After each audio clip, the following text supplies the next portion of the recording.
This is the Big Fish Cares Podcast. Big Fish Cares Podcast. And here's your host, Benny Fisher. The summer continues with our NFT friends, and I have a really special guest today, my friend Darby Bailey, the voice of American Express. How are you doing today, Darby? I'm great. How are you, Benny? Doing good, doing good. Tell me about the voice of American Express. I want to get right into it. Can you give me that voice? Thanks for calling American Express. Your balance is $50 million. There we go. That's what I need you to do for me. So no, that's really cool. I remember when I met Darby.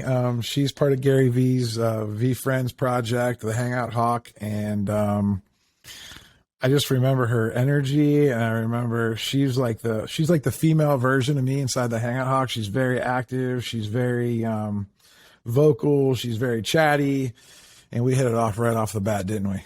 We did hit it off right off the bat. Yep. How long have you been following Gary V? Ooh, so let's see, 2017, maybe 2018. I had a job working for the state of Utah at the time, and was going through some mental issues. I started listening to him, and I just, immediately loved it. Loved his persona. Yeah, the way he is. Good stuff. Are you from Utah? I am from Utah, yeah, from Salt Lake City. Tell me a little bit about Darby Bailey, the child. Oh, the child. Let's see. I grew up. Yeah. I grew up in an area called 9th and 9th, which is a little different than it was in the 70s. I grew up in a blue-collar neighborhood. My dad's an HVAC guy, and my mom, growing up, was, admin work here and there. She eventually became a teacher. And I got a bunch of brothers. I got 6 brothers. We grew up in this big house with 3 bedrooms and 1 bathroom. What? Yeah. So so right now I have 3 bedrooms and 2 bathrooms, and I'm having a baby girl, and I think that the house is too small. Yeah. So tell me, are you the oldest? Are you the youngest? Like, where do you fit into that mix? I'm like me. I'm the 3rd oldest. So yeah, I helped kind of raise the younger 3. Me and my. What's the age gap between like the oldest to the youngest? Like, it's a 16-year gap. My mom had my oldest brother when she was real young, and then his dad unfortunately died in a car accident. And then a few years later, she met my dad, and she had. I always have to recount how many kids are there, because there were always straggler kids at our house too. Like all the neighborhood kids came over to eat, right? Do you even know which ones are the blood ones and which ones aren't? Like they're all just family. They're all just family. I won't even tell you how many cousins I have. I have like hundreds of cousins. Yeah. So is it safe to say everything I know about Utah? And this could be very stereotypical, so please don't judge me. But no, I won't judge. It seems like there's a huge Mormon population out there, and they just love to have babies, and they love to have big families. And is that like part of like what Utah is all about? Yeah, it's I would say it's yes. I'm going to try and couch it into like it's not as just call it what it is, because like that's I identify a lot with Catholic families, right? Because like I thought we had a small family when I was growing up. Maybe medium. You probably did compare to the ones that had like 15 families like on a plot of land and like a compound and like I had a friend. Their family had one of those big vans, passenger vans, just for the kids. Yeah. Wow. They had, I think so. It's kind of like over in the Midwest where I'm from, and I'm an Ohio, Pennsylvania guy. We have a lot of Amish families, right? Like, I don't know if you know anything about the Amish. I do. I do. They have tons of family too. They drive the big vans, horse and buggies. And it's, that's pretty cool. So you grew up with a lot of family. It sounds like your mom and dad were hard workers. So were you were the only girl out of all them boys, huh? I was the only girl. And your mom, Yeah, my dad was a scoutmaster and a football coach, so I grew up. I was a tomboy. I don't know how you would not be a tomboy in that environment, right? Right. Yeah. Very competitive. I bet you're always trying to make sure you can hang with them. I'm sure. Well, when you're a kid, you don't think that way. Now I'm like, I don't know when it was, like maybe 4 or 5 years ago. They're like, oh yeah, we went on a brother's hunting trip. I'm like. You realize that when you go on a brother's hunting trip, like I'm the only one left out, right? Like you didn't even let me know, like to even give me the option to say no, I don't want to go. But it's cool. It's cool. Yeah, that's cool. What did you go through any adversity in your childhood with all those guys? I mean, growing up, like, what was it like? Was it? I'm assuming you guys were like middle class, right? Like, I would say we were working class, lower class. Working, yeah, like because my six parents, kids. I mean, I feel like you could have money and then be out of money, right? Because all them yeah, kids. like I mean, you might identify with this. So there's a lot of ADHD, autism, the whole spectrum-y stuff in my family, right? So, like, I go to therapy and it's helped me a lot. And the heating bills used to get turned off, the lights would go out.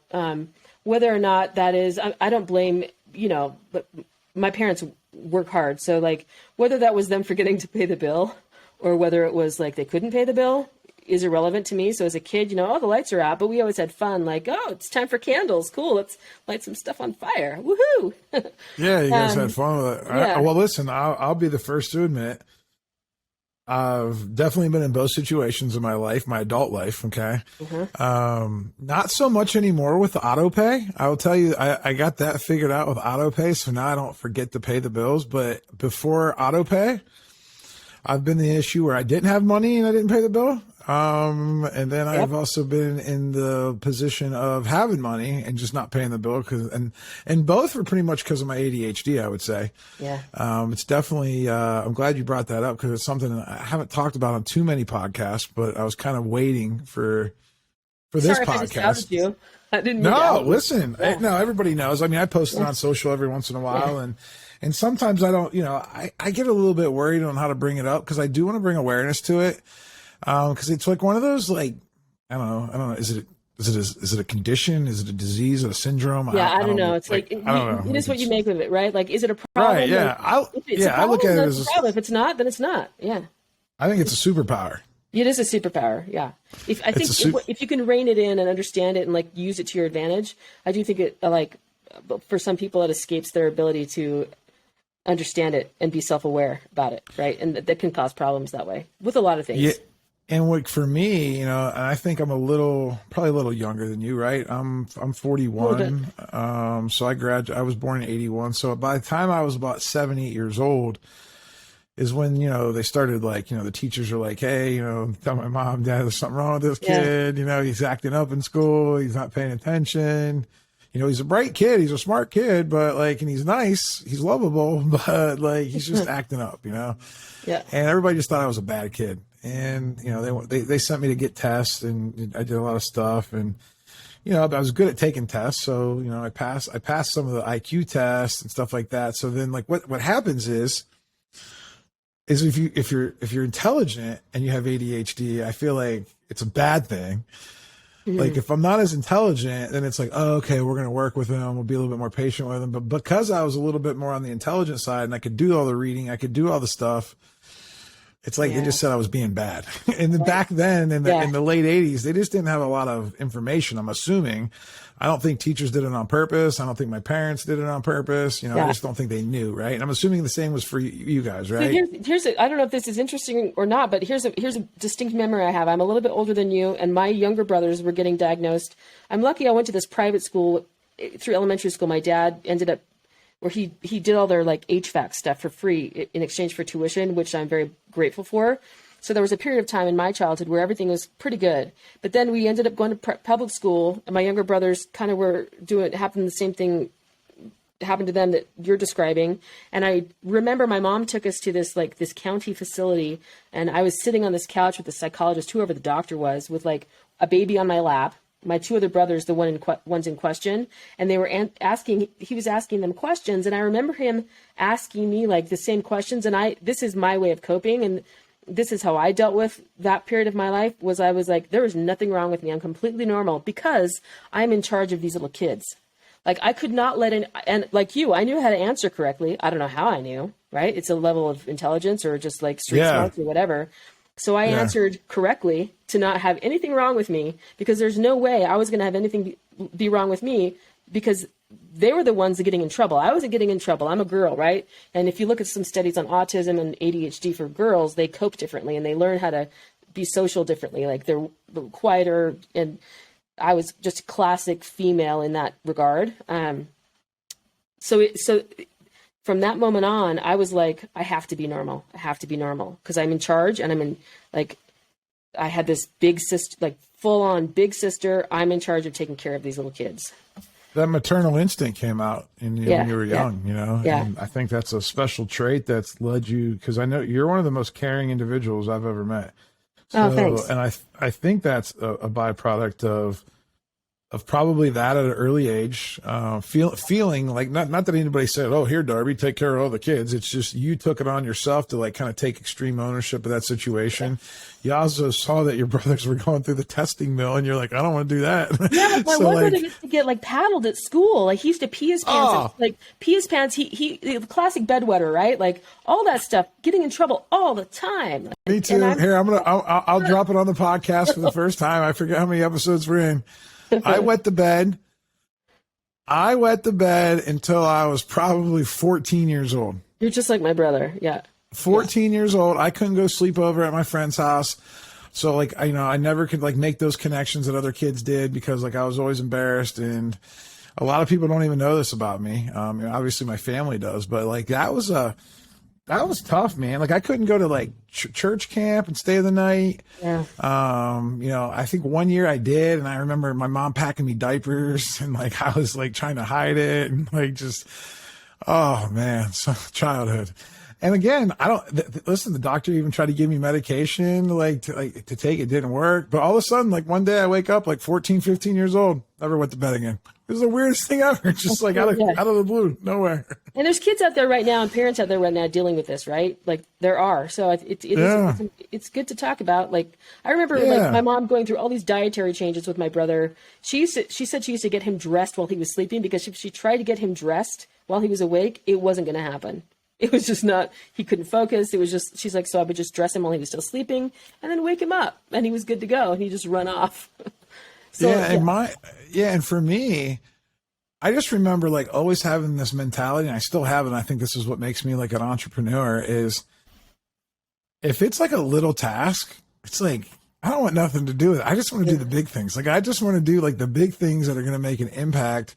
I want to solve the big problems. I want to always constantly improve a process or improve something. I want to make something better.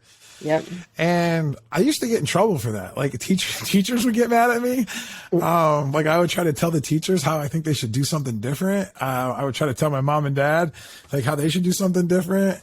Cause I'd see like different things that they'd be doing. It was kind of like a funny thing in our house. And, they would just, they never said, "Shut up, kid, you don't know what you're talking about," but it was kind of like that mentality, right? It's like, that's how I felt. Yeah. Because again, I'm the 10-year-old, 12-year-old, 14-year-old. I'm trying to tell, 40-year-old parent, 35 and 40-year-old parents, like, I have a better way. Oh my gosh. You're giving me flashbacks right now. I used to tell, we have this house, this 100-year-old house. It's lath and plaster.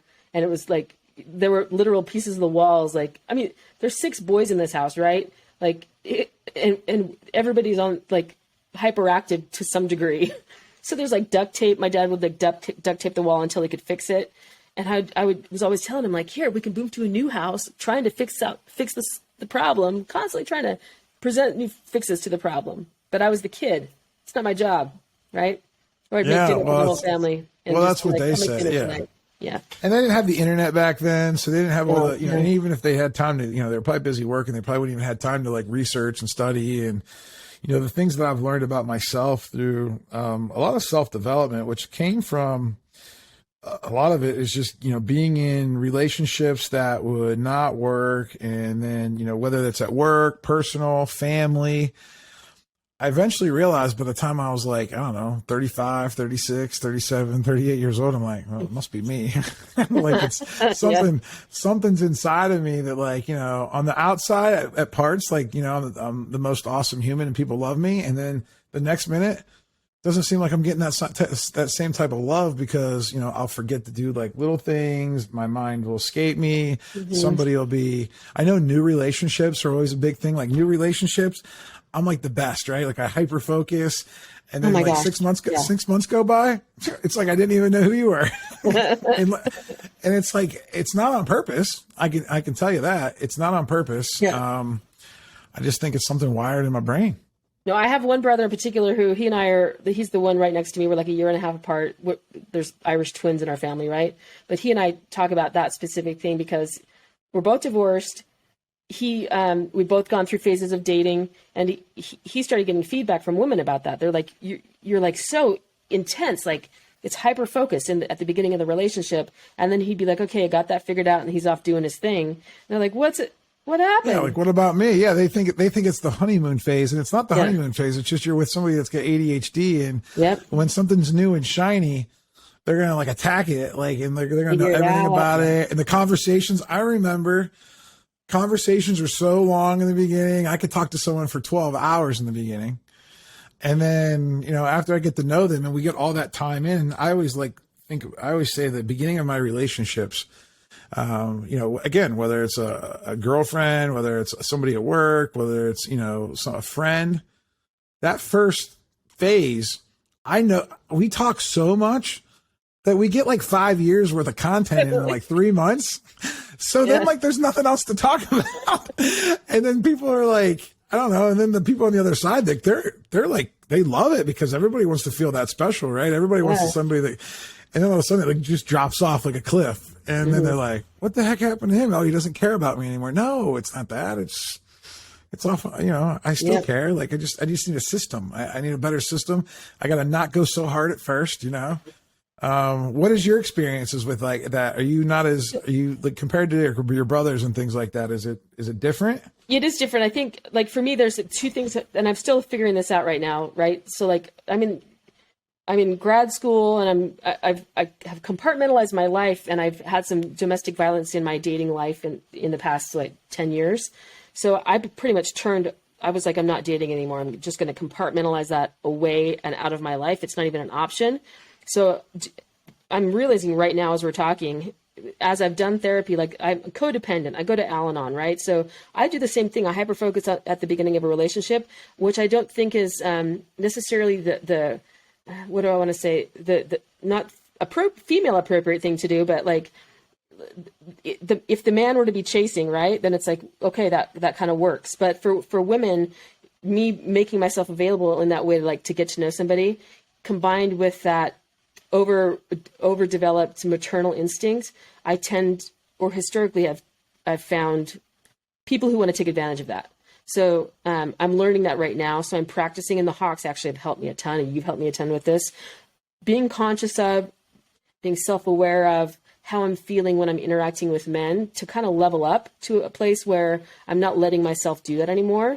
Because I think that for me in particular, and I don't know what it's like for other women that are on the spectrum, but that hyper-focus definitely is part of my inner working. That's how I operate. And it has not served me well at all. Like I've got in relationships, but like on special projects, when you need it, it's great, right? Like you're like, got a 5% raise today. Yeah. Cause I was just like a hyper-focus. I'm like a kick ass. Yeah. It's great. And it's good for like work projects sometimes. Totally.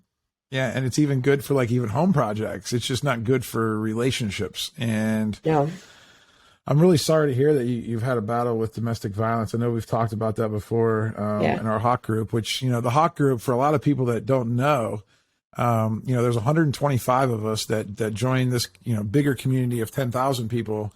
And, a lot of us are entrepreneurs. A lot of us are actually, I would say the average age is probably 40, 45 in the group. Yeah. So it's a little bit of an older group compared to maybe some of the other sections of the V Friends and NFT community, I think.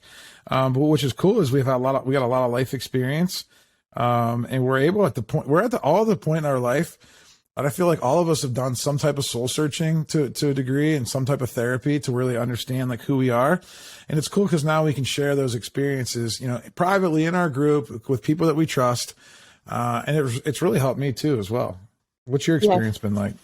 It's been the same. I think for me, I joined, there were a couple of NFT tokens, right, in the V Friends that I looked at purchasing. And I got the Hangout Hawk because I wanted to be around more or other entrepreneurs. And that's been one of the gifts of it, is really getting to know people and understand their struggles and their overcoming of the struggles. Everyone's so different, but we all have that in common, and that we at least want to overcome that and be our best selves and achieve and run businesses or lives of excellence.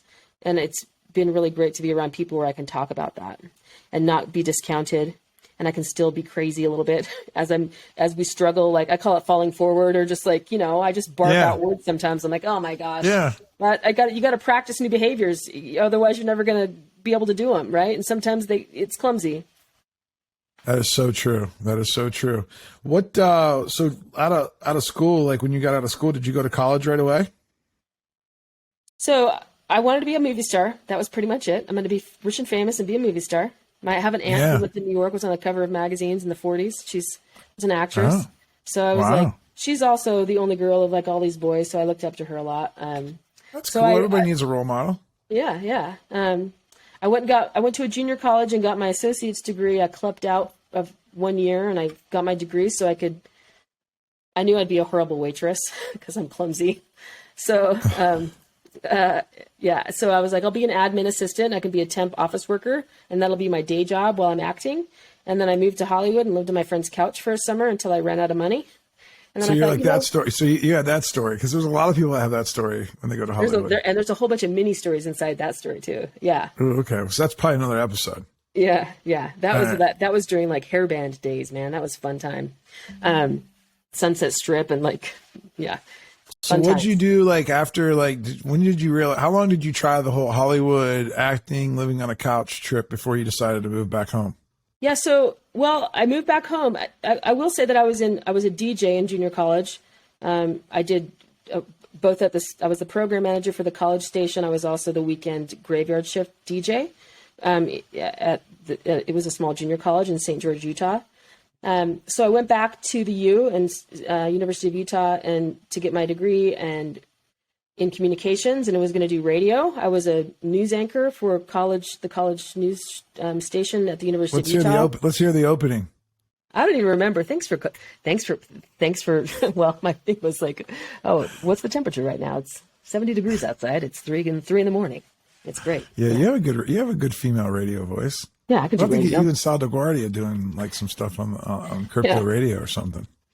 Yeah. That'd be so cool. I just wanted to, I love communication. I feel like, communication in all forms is, if people can express themselves and feel understood and be authentic, I think that can change the world. So, absolutely. Aside from, acting, but I'll zip through a few years there. I met my husband. I got married young, and then we ended up moving back to LA. I continued to work a day job and do acting auditions, and I really just wanted to be a working actor at that point. I love acting, and I got a lot out of it, and a lot out of the self-awareness you get from acting work and digging deep to understand your emotions and to be able to communicate that. We ended up moving back to Salt Lake for various reasons, but we ended up opening a recording studio here in Salt Lake. So we owned that through the 90s. I was in a band, owned a recording studio. Wait, whoa. Stop. I got two things I want to talk about. Okay. First of all, I've heard two things in here that's common. You like communication. You like being out in front, like acting. And then it seems to me like you also like the technical side, like maybe like back in the radio station, hitting the buttons and doing the programming and stuff like that. Yeah. If you had to pick one or the other, behind the scenes, playing with all the tech and the buttons, or being the talent on the front of the screen, which would you pick? I'm going to say being in front. All right. But it's taken this trauma digging to get back there. Okay. Yeah. That's okay. First you like that. Deal. Yeah. That was what I wanted to do. I will say I'm an ambivert. I'm introverted enough that, and I do have the ability to understand the tech side. So if I had to pick one, though, I would say be out in front. I'm getting some positive feedback lately about my communication skills, and it feels pretty damn good. And which ones? The ones of being out in front? Yeah. Like you're speaking. Like just like speaking and stuff like that? Okay. Yeah. Like I was in this residency last week with my PhD program, and I was getting a lot of positive feedback about these presentations I was giving. And that's where I started. I wanted to perform, right? And be out in front of people. And cause emotional shifts in help facilitate emotional shifts in people to make their lives better. And life, that's not the only thing a person does. You get married, you want to have kids, you have a family, life happens, the economies shift. So you go through all those struggles and deal with them. And I feel like I'm constantly trying to swim back to that place of being up front as a leader. Yeah. What, so you were married, you guys went to Utah, went back to LA. I know you said you were divorced. How long did you stay married? We stayed married for 13 years. Wow. I was married my whole 20s into my early 30s. We ended up working together. We moved to, after our stint here with the recording studio, because I'm back in Salt Lake City now, we moved to Silicon Valley, ended up being the first audio people at this tech company called Tell Me Networks, which was, I'm very blessed. That's how I ended up getting the voice gig with American Express and a bunch of other companies, like Fortune 100 and 500 companies. Working in tech, I didn't know it at the time, but I've been coding since I was 16 in high school, but I had got an award for home economics in high school too, which I got a lot more positive feedback for. Did you like cooking or cleaning, or like what did you like to do in home ec? I will say I hate cleaning, but I like cooking. Yeah, that's all I remember home ec was. Is like we do like, little experiments in the little makeshift kitchens. It was like one notch above like my sister's easy bake oven. But it was always fun because my mom and dad wouldn't let me cook. Because knowing my ADHD, but I'd like let the house on fire and forget the light, the flame was on or something. So, and then I never wanted to clean up either. So like, that's another like downfall of me having ADHD. It's like, I never wanted to do the little tasks that like you have to do to like live in a clean environment and a space, like a good, like open space. I remember like, every time I'd leave an apartment and I was single, if and when I was single, the apartment would always be a train wreck because I was in charge of it. And my mom would have to come over and she'd have to do 15 loads of dishes. She'd have to scrub all the counters. They do 17 loads of laundry. I mean, I put my mother probably moved me out of 4 or 5 different apartments, and every single time we basically just threw some, at the end, it was like we'd throw everything away, go to Walmart, buy all new stuff, set me up new and fresh again, and I would just destroy it again. I'm not proud of it, but now I understand it. Now I can laugh about it a little bit, because back then it was just, man, I felt like a failure. Like all I felt was like a failure, and then everyone else is looking at me like I'm disgusting, I'm a failure, and I'm just like, no, I ain't got time to do that. I got to go play a video game, or I got to go to work, or I want to go do something that's like, different than that stuff. Right. So how did that work out with your husband? Was your husband, how did he deal with like, So I will say I'm generally a tidy person, right? You're so tidy. All right. So you're not as bad as me then. All right, good. Yeah, no, yeah. Like, I'm tidy. He was kind of, I don't know if I want to say OCD, but yeah, that was not a problem. That's one of the things I look back, I'm like, yeah. I wish I had OCD sometimes. I wish, I see, like, I think OCD, as long as it's not like, I heard, Mark Summers, Double Dare guy. You remember Double Dare, the Nickelodeon show? Yeah. So the only thing I ever heard about OCD is he literally used to go around the house and take his carpets, his rugs, and straight comb out like the tassels. Oh yeah. And then that's obviously pretty extreme, right? Yeah. And then some people that I know that have OCD are just really neat freaks, and they, I call them neat freaks, but it's like, it's not a bad problem to have. I mean, like they really want to keep everything clean. Like Brittany, I don't think she has it, but every time I do something in the kitchen, she's literally cleaning it up as in real time as I'm actually like making the mess. And then I go to grab something that I think is over there and it's already cleaned up. I'm like, Brittany, stop. Yeah. But she's like, if I don't do that, Benjamin, you're going to leave this place a mess. I was like, oh, well, that's true too. So what was, so your husband at the time, he was into all this audio stuff and recording, and like you guys were having fun, having a good time. And yeah, he's an audio producer, really brilliant, actually great producer. We got this job working together on the audio team at Tell Me Networks. I tell people that we were really married for 30 years because we worked together for 12 years, all day, every day.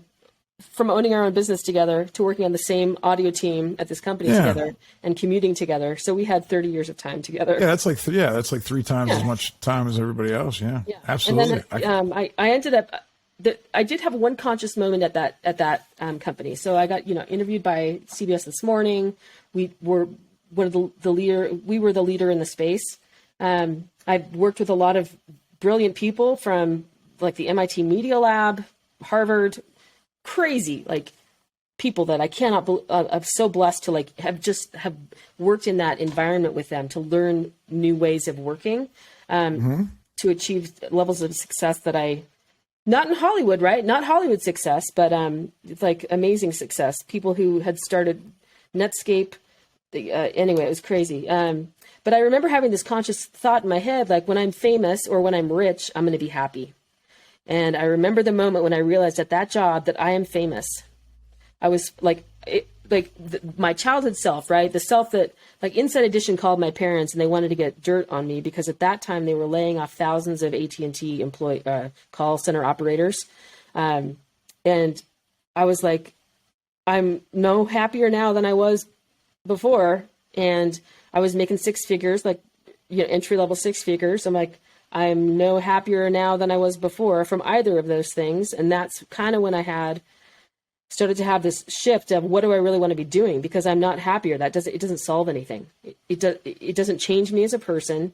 It doesn't change my day to day. Like, the people I was working with were stellar, amazing people. The work I was doing, I was pretty happy with. So I was like, I had dreams to be an actor. And at that point I was reading prompts and scripts and very technical scripts.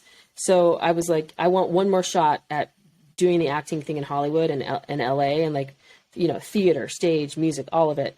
And my ex-husband didn't want to go. There's a lot of other stuff going on in our divorce, but that's kind of when the divorce started to happen. I went back to LA and I had a mentor down there that taught myth. And was an amazing acting teacher. And I realized that I wasn't happy in my marriage. I wasn't serving myself. And we ended up slowly separating and got divorced about a year later. I still did the voiceover, maintained it. Did that make you happy? Getting divorced? Yeah, it was the right decision. Was that I know, but was that a short-term happiness, or was it like, because I know you talked about money, and I hope everybody's listening at home. Yeah. Because I think, a lot of people say, oh, money doesn't buy happiness. And people without money that have never had money say, oh, yeah, that's just what rich people say, or that's what people that got money say. Mm-hmm. But it's really true. I can promise you that, because I've been on both sides of the fence, and true happiness comes within when you're actually happy with yourself, regardless of any outcome, whether that's another person, whether that's a career, a title, fame, fortune, money. The markets, right now we're going through a really, really bad economic downturn. Just based on, I don't know if it's real or not, but if you just look at your accounts, whether they're NFT, crypto, stocks, mutual funds, everything's taken like a chop in half, it feels like. Yep. And old Ben, and I'm assuming old Darby, would have got emotionally charged by that, and it would have affected, we would have thought it would have affected our happiness, but it doesn't, because we already weren't happy, and then that type of stuff just makes us crazier. Like, and I can speak to this a little bit. So I left the marriage. I got happier because I was following, like, I'll say, my North Star. My ex-husband even would validate that. Like, I was following, like, what I felt was my path in life, and we were no longer on the same path, right? Different journeys. We'd grown as people and changed. Went through that cycle in Hollywood, LA, yada, yada. I went and got a degree in creative writing, fell in love with writing. But then I bought a place in LA in 2007 with a second mortgage from Countrywide. Yeah. Smart. Yeah. And 3 years later, got downsized, and that so I lost it all at that point. Like, I owned a condo in Salt Lake, and I bought this one in LA. I had plans to flip properties, just like, people remind me I wasn't the only one, but I lost all my assets. I still had some income, but I'd been downsized by like 80% of what I was making before doing voiceover, which was my bread and butter. And I remembered in my head, like, so it was stressful. It was definitely stressful. I had renters. I was trying to recover. I got a squatter. It was one of the most stressful periods of my life, monetarily. But I was not. I still knew that money wouldn't buy me happiness. Right? It didn't make me happy.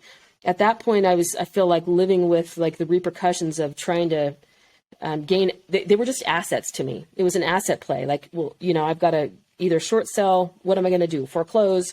I still found happiness through that period in a different way than I expected. So right now, as I'm watching the market change, I'm like, oh yeah, I've been here before.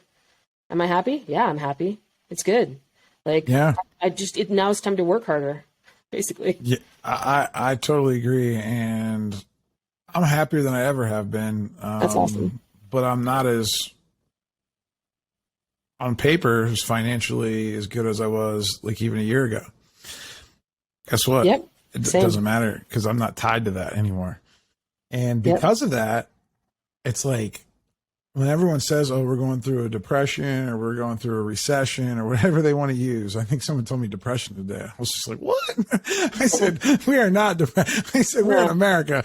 I don't feel like it's ever going to be a depression around here compared to like where other countries are. But at the end of the day, it's like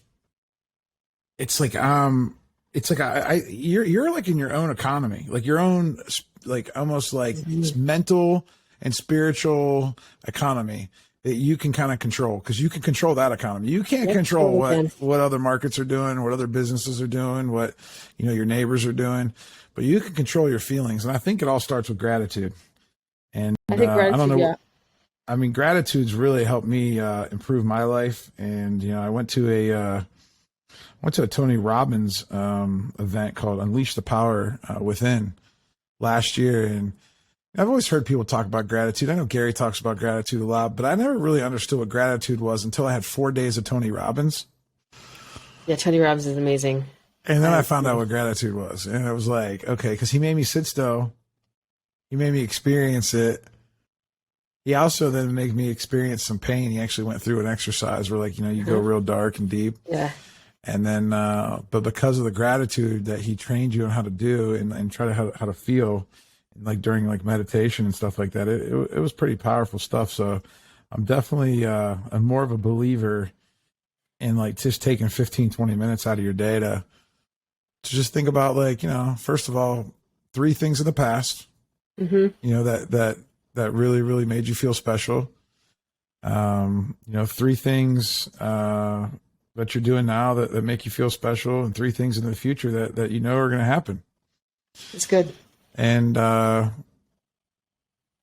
do you not wake up? And when you say wake up, because sometimes I fall asleep during those meditations, but like when you wake up, it's like, wow, like it doesn't matter what's going on around me. It's like, oh, I just visualize. You close your eyes and you visualize that one time when you were a child and everything was going perfect and you felt like at your happiest moment. And that one time when your boss, when you were in your 20s, when you were in your 20s, made you feel special. And that one time your mom called you and said, wow, I'm really proud of you. And then, like, you think about the future, all the goals that we have, right? And then you just think about achieving those goals. And, he calls it a priming exercise, which I think is really good because he gets you some exercising going. Like, he gets you to do this really quick, get that blood flowing, and then the deep breaths. And that opens up the oxygen airways, and then you start manifesting those, like, good thoughts. And, like, I don't care if you just got hit by a bus. It can really shift your state and it can shift your whole attitude and then that has a positive effect on everyone around you. What are your thoughts on all that stuff? I know that we talk about this a lot.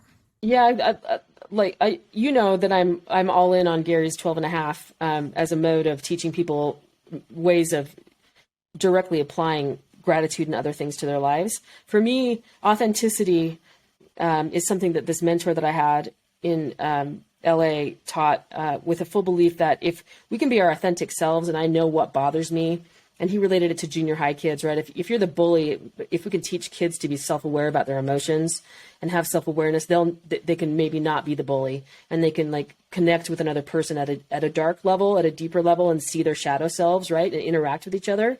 I personally feel like the self-awareness and the authenticity come before gratitude, even though, and this also comes from me having this people-pleasing background where I can be grateful for anything. It's really easy for me to go there, but I end up deferring to maybe other people's version of gratitude, like what I should be grateful for, right?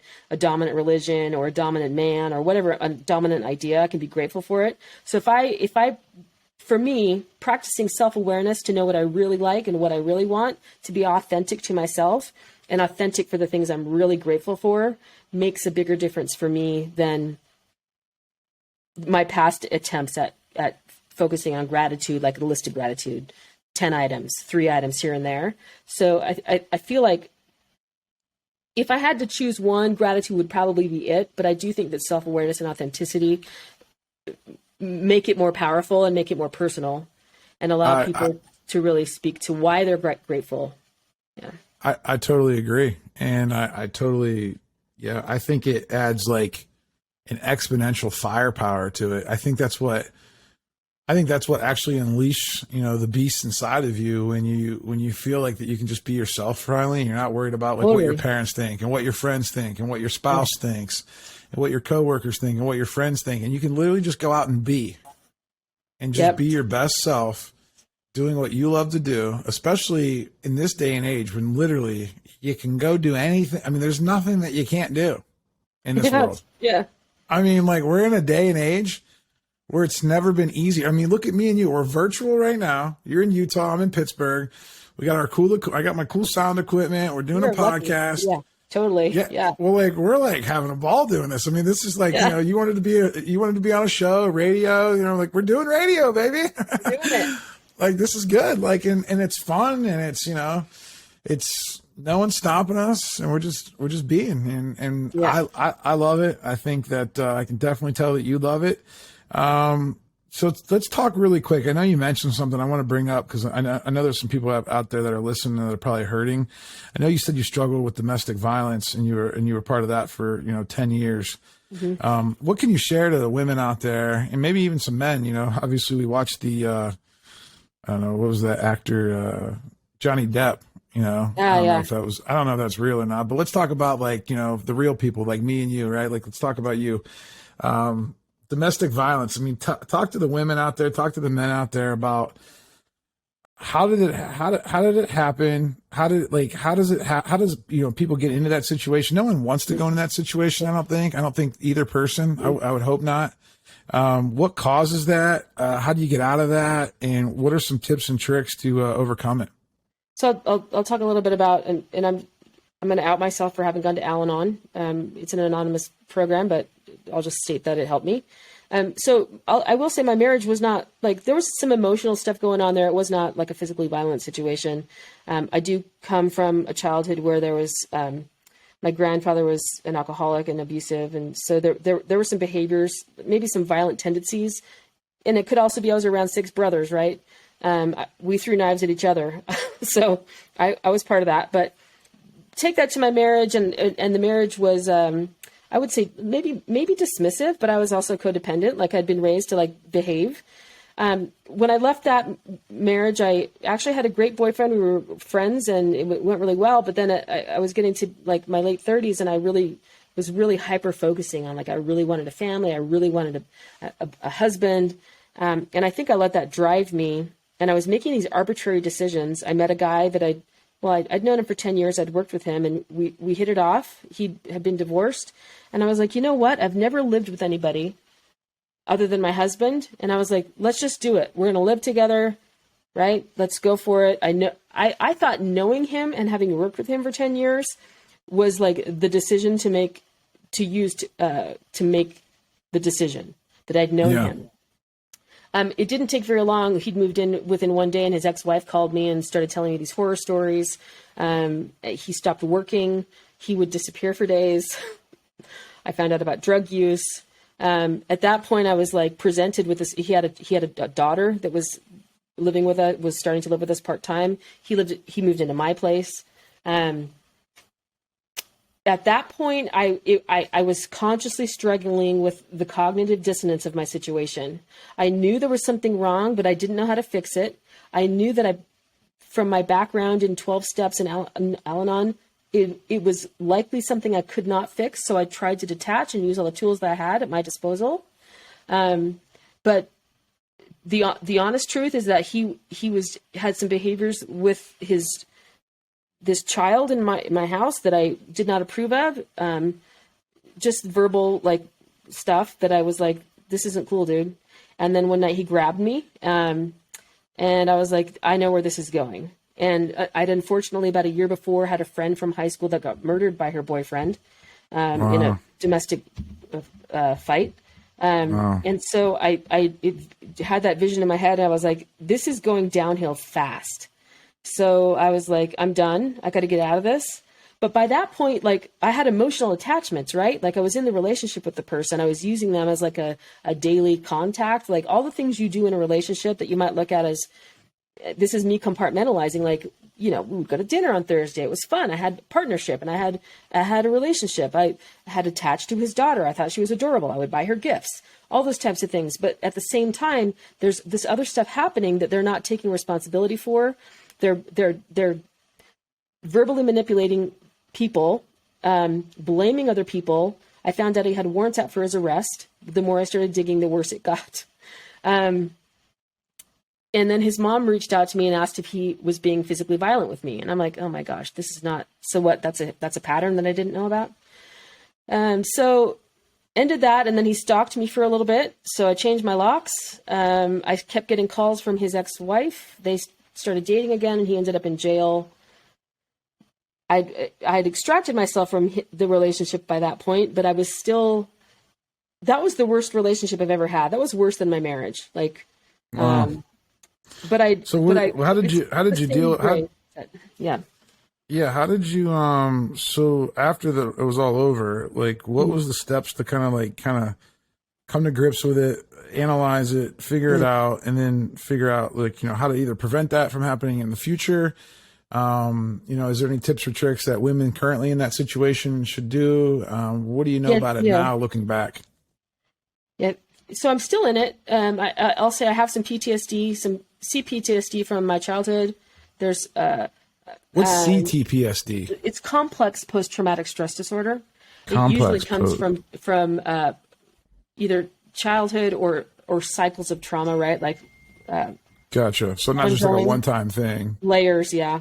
So like I've been dissociating as a coping mechanism since I was really little from some bullies, a little bit of I got molested. Stuff that I stuffed, right? You stuff this stuff in the back of your brain. Yeah. So after this relationship that I just described, I was like, I got to do something different if I'm going to change my situation. I am not going to be in a relationship anymore. I'm going to go to grad school. I'm going to see how much I can accomplish and completely put relationship out of my brain and out of my life. I start going down the path of, but I'm still stuffing it. So, I started isolating more and more and more. I bought a house. I was going to be a foster mom, doing all this stuff on my own, being tough and strong. And I was isolating. And I that's when I thought, I think I might have PTSD. Something's wrong. I was crying. You never dealt with it. Is that because you never dealt with it? Because you don't, because people don't really know how to deal with it, right? Right. Yeah. So I've been doing therapy. Yeah. Those are like things that you kind of like lock away in your brain because you're running from. Mm-hmm. Mentally I'm thinking because it's like scary, it's hard to deal with. Nobody else wants to talk to you about it because no one else wants to, like, nobody else knows how to deal with it, let alone, you know how to deal with it. And I don't want to dump it on people. Yeah.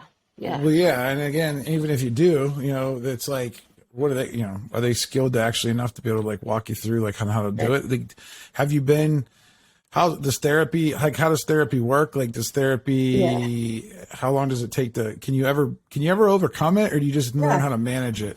What's the thinking on that? Yes. And it's thanks. I feel like I'm going around about here, but cause I am still kind of getting through it. Like a year ago, I couldn't have even done this podcast with you. Right. So, there's just to let people know who might be in this, there's always somebody out there going through the same thing. There are places out there like Al-Anon hotlines. If you go online, there are people out there. Find the hashtags for like stop mental abuse, stop bullying, whatever it might be. There's always somebody out there going through the same thing. Mm-hmm. I found a trauma therapist who's worked with vets, who is a gentle, like has a gentle man approach. I've worked with multiple therapists, but this one in particular focuses on PTSD and overcoming trauma. And that it's really helped me. It's called EMDR. That's the EMDR. Therapy. Is that that's the tap therapy kind of like where they like tap you into and then they like isolate a memory and then you go deep and dark and you get it out and then you overcome it. And cry. Then, yeah. It's pretty rough, right? Yeah, it's pretty rough. Like throwing up, barfing. Like the body is an amazing protection agent for emotions. It stores it. There's even studies that show that cellular energy from our ancestors is stored in our cells, right? So, I've been doing that for almost 2 years now, once a week, and also being very proactive about figuring out what I want, being self-aware about the things I really want in life, and practicing talking about my emotions more, and just accepting that I'm like, we're all broken. I'm broken, right? Everybody has some level of trauma. I'm not special. You don't have to be special to go get help, or you can be special, whatever, like survive. I'd rather survive and thrive than just sit and like have suicidal tendencies for the rest of my life. Like, I mean, I hear you. I mean, there's, I think in America too, we have a tendency to compare. Yeah. And we always want to compare, like, my screwed up is my sister or my brother. Am I as screwed up as my friend? Am I as screwed up? Did my parents screw me up? Well, guess what? You can think that your parents screwed you up, but they didn't do it on purpose because they were probably screwed up. And they were probably screwed up. Like, right. Yeah. And it's like everyone's got it in their own different way. And I think that the one thing that everybody needs to do, I think a little bit more, is have a little bit more empathy. And I know that word's said a lot, but people need to really understand that. I give people the benefit of the doubt because I'm assuming that the reason that they do things that are mean and of mean spirits is because something's going on in their life. Mm-hmm. I don't think anybody naturally comes out and like wants to be like, a mean person or a bad person. I think the world beats you down. And I think nobody teaches anybody on how to deal with, like their emotions. Mm-hmm. Very, very few people have really good emotional intelligence coming out of high school. It's like it's a trait that I think that you have to learn and develop. I think you have to work on. I think it's the more you work on it, the better you can get at it. And it's the one thing that you can change. You're never going to be able to change the fact that you have PTSD. I'm never going to be able to change the fact that I have ADHD. You're never going to be able to change the fact you may have a form of ADHD and autism, right? Yeah. But what we can change is the way we respond to our feelings. Now, we can't control our emotion. Like if you say something to me right now, that first thing that comes to my brain, I can't control that.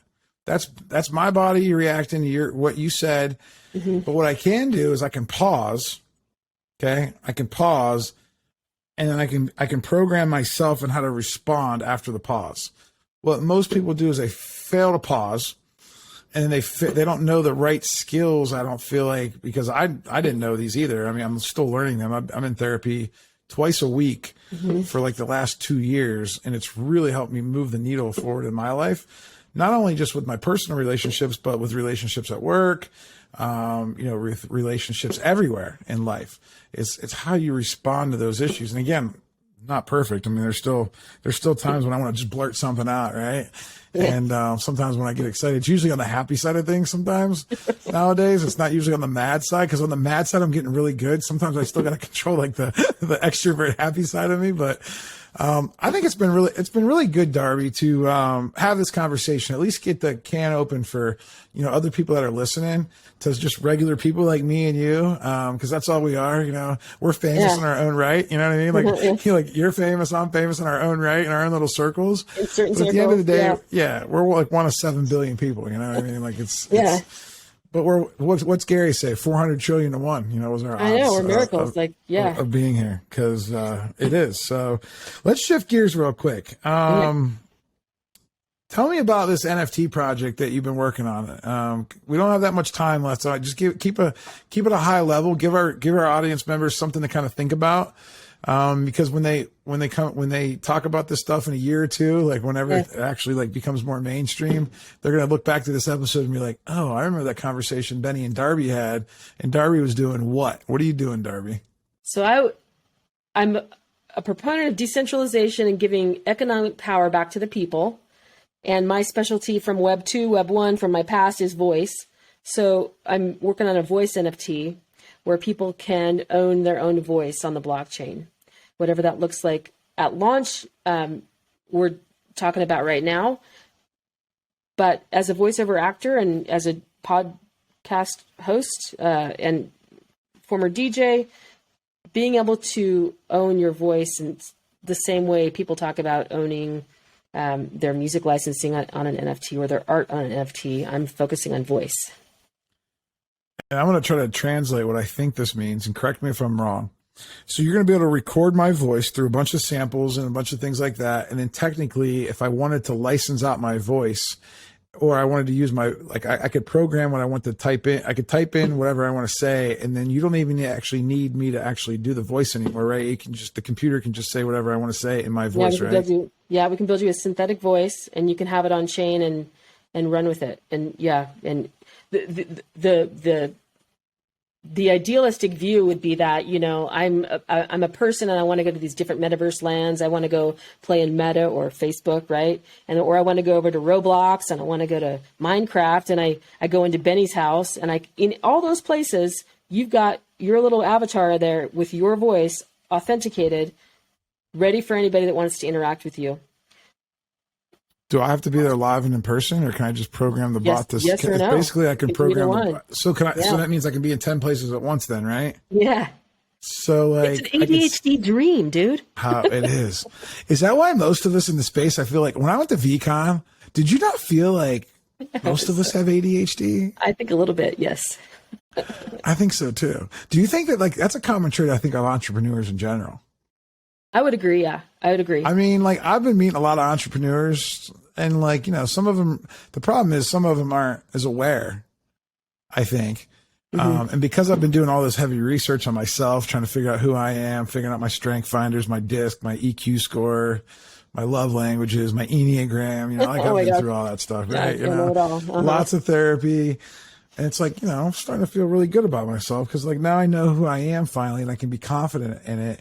And so my awareness is at a ultra high level right now, versus where it was before. So when I'm talking to people, I'm just listening so much more intently and deeply because I'm really trying to understand. And it's I'm picking up on things now. It's when I talk to people, it's oh yeah, look, there's a little, they probably don't even know. Yeah, they don't know. They don't know because no one else is going to be tell them. I mean, no one else is going to tell them. I'm afraid to tell them because I'm not a doctor. But they haven't run into problems with it, then it's not. Why would they? Well, they probably have. They just don't admit it. You got to remember, people sometimes listen. We all do. You not know a person? You can think of a person right now that doesn't think they have problems. Well, I'm not saying that they don't have problems. I'm just saying if they might be ADD or neurodivergent, but they're operating the Big Five personality model has you could apply that to somebody. They're a very open person, so they're open to new experience, and that means that they really like entrepreneurship because of the new opportunity aspects of starting businesses. They might not be ADD or ADHD or whatever it might be. But true-blooded entrepreneurs, I'm talking at the core, the ones that build the ones that build America. That's what I'm saying. Because the whole skill set is based around big ideas, creating big relationships, being able to network and sell your product or service, being able to grow fast almost without without any stopping you, right? Without and then the great ones find the partners that complement them in the organization and the structure and the systems and the processes. Mm-hmm. And I think that's because I've studied a lot of businesses now, and Steve Wozniak, maybe. Is he the Yeah, I mean, you don't know because a lot of people still aren't talking about it yet, which is okay. And some people have tendencies, but not necessarily confirmed, with the issue. But I think there's just a lot of people out there that struggle. The introverts are the most interesting ones to me. I'm extroverted, right? So it's easy to spot it in me. Mm-hmm. Right away, depending on if you're really keen on it. But the introverts, the ones that are really quiet and shy, but then they deal with more stuff behind the scenes. Mm-hmm. Those are the tricky ones too, because then people can't even reach out to help because sometimes they're just trying to deal with it internally, right? And yeah, it's very interesting. I think therapy, psychology, all ties back into marketing and sales and, some of the things I've been doing for a few decades. And, but now I'm tying the actual pieces together. Yeah. The pieces together. And it's all starting to connect. And, it's an exciting time to be alive, with all the information that's out there and, the help that's out there as well. I know that there's a shout out to a Pittsburgh therapy, a wellness place called Mackin Wellness, MAKIN. They have amazing therapists over there, and I strongly recommend them for guys, for girls, for any adults. I think they pretty much specialize for adults that are dealing with, I think they deal with PTSD, they deal with ADHD, deal with all kinds of different issues. I've had a lot of success, and there was some stereotypes about therapists and psychologists and shrinks, if you will. Yeah. And again, just like anything in life, there's good ones and there's bad ones. Do your own research. This isn't therapy advice. This isn't financial advice, right? We always make. And I will disclaimers. say, growing up, there's you along the way you find the mentors. Like if you don't get it at home, or you only get partial help at home, there's a teacher, there's a mentor, maybe an older student at your school. There's always somebody out there that can help you. The helpers are out there. I think it's important for people to remember that. Like, even if you're afraid to go to official therapy, or you don't have the money for it, there are resources and people out there like me and you. Like, if somebody came up to me on the street and really wanted to have a conversation about their mental health, I would talk to them and help them. Have you ever read the book The Body Keeps the Score? Yes, I have. Yeah. That book. That was part of the EMDR, my EMDR therapy. Yeah. Yeah. That's a book. It's intense. That's a book with some stories in that book from a psychologist that studied PTSD in veterans and in people that had childhood trauma and abuse, and they made a lot of correlations, and they made a lot of there's some interesting stories in that book that, if for nothing else, I think everybody should read that book, because I think that it'll impart a lot of empathy the next time that you talk to anybody in life, because you never know what someone's dealing with. So, yeah. All right, let's shift gears. Let's make it a little bit more happy. I always ask all five. I ask 5 questions, kind of rapid fire. So don't overthink it. Just it's like just a talk show from the '70s. Cool. Give me what's in your gut. So here's the deal. So you're getting shipped off by yourself to an island. Yeah. What book are you taking with you? You get one book. Jeez.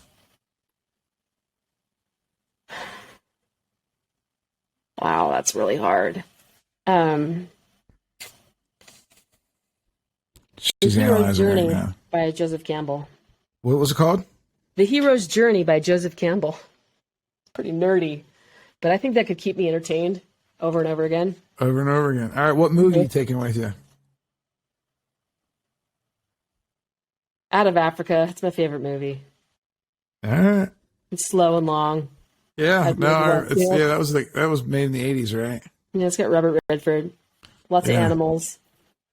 All right, what restaurant are you putting on your island?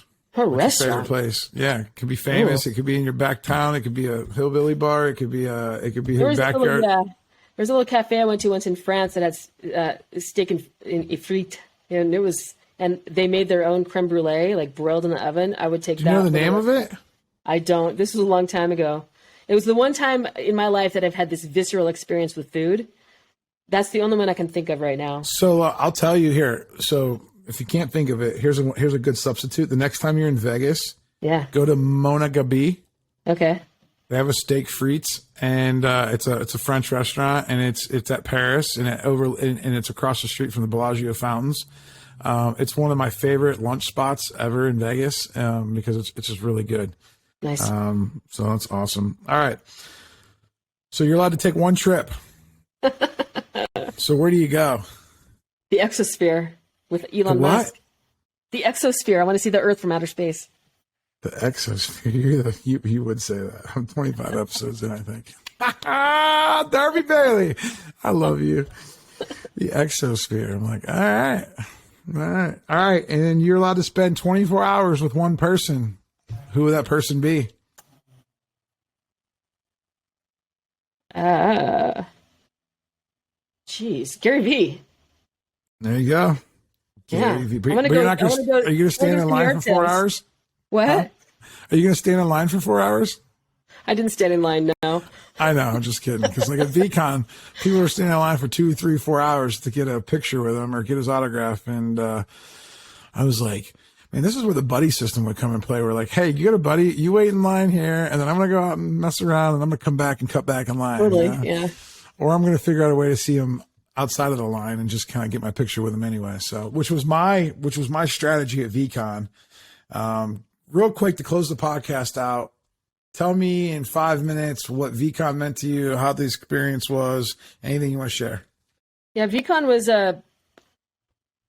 transformative and a lesson for me in long-term planning and having a vision.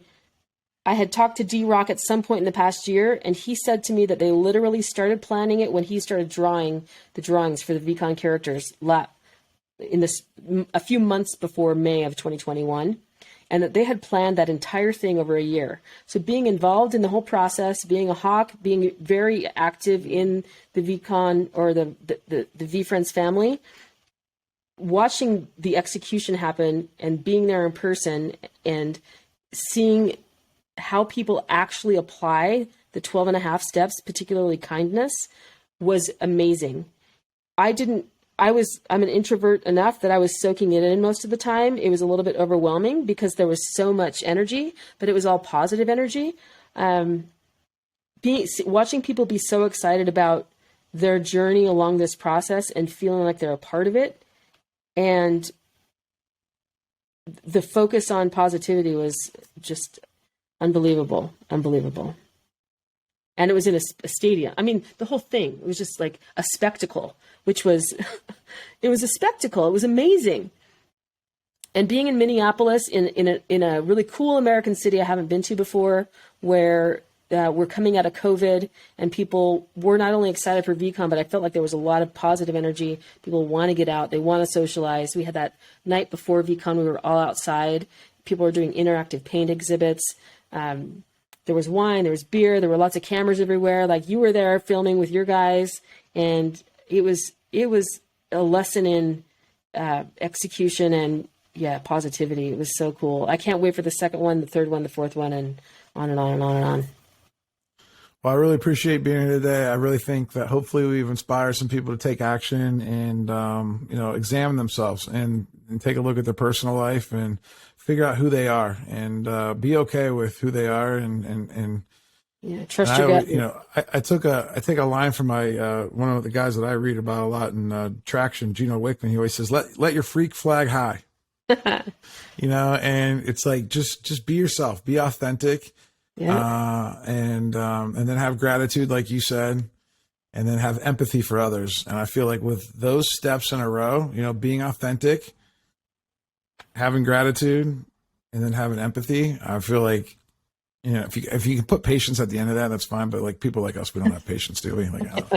I think we have macro patience. My micro patience is like, he says work hard. But all right, Darby Bailey, thanks a lot. How does everybody get a hold of you? Is it Twitter the best place? Twitter, Darby Bailey XO. Darby Bailey XO everywhere. Yeah. DARBY BAILEY XO. XO. Yeah, that's me. Thank you for listening to the Big Fish Cares podcast.